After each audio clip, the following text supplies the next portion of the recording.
yang menghantui banyak sekali generasi kita yang sama sekali makan itu nggak sadar bahwa yang dia makan itu sebetulnya bicara tentang masa depan.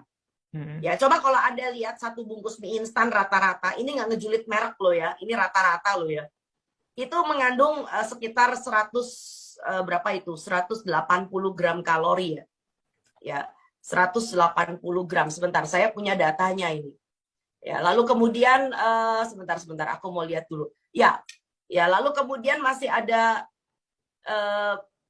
sebetulnya bukan 188 Kak. Jadi ke total itu ya. Lalu masih ditambah dengan yang lebih mengerikan ya adalah itu 861 miligram natrium. Nah, ini dia. Banyak masyarakat kita, Mas, ketika jajan, istilahnya ngejajan ya, buka-buka kemasan, itu tidak sadar tentang yang disebut dengan produk ultra proses. Yang primadonanya adalah GGL, yaitu gula, garam, dan lemak. Ya, nah, kita mau bicara tentang itu malam ini. Nah, kebetulan ini adalah yang keluar lebih dulu tentang mie instan. Maka kita mau bicara tentang kelebihan mie instan, yaitu apa? Kelebihan garam. Ya. Nah, kalau bicara tentang garam, pemerintah Republik Indonesia sebetulnya sudah mempunyai batasan. Bicara tentang garam, itu coba dilihat. Itu cuma dibutuhkannya cuma 1 sendok teh. 1 sendok teh itu ini adalah konsumsi 1 hari ya. Bicara tentang cara konsumsi garam, ini penting banget itu. Yang pertama tentu ada baiknya kalau kita mengkonsumsi yang berasal dari sumber aslinya ya. Sebagai bumbu agar makanan tidak tawar, sedapat mungkin menghindari bumbu kemasan. Dan hindari pangan praktis dan biasakan membaca label, Mas.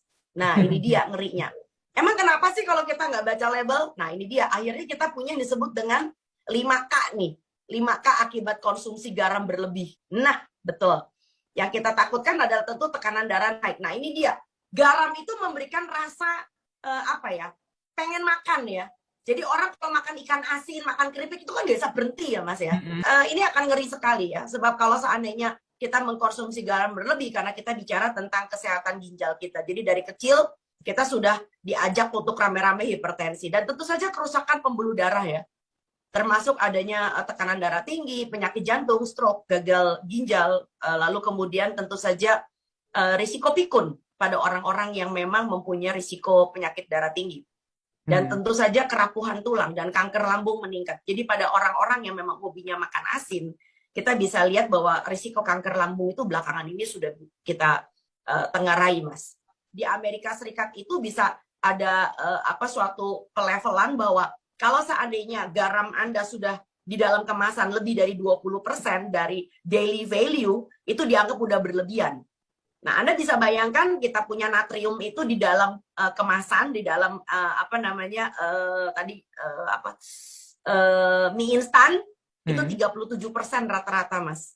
Itu bukan cuma tinggi aja, tinggi banget itu loh. Ya, jadi Anda bisa bayangkan kenapa belakangan ini masyarakat kita banyak yang hipertensi.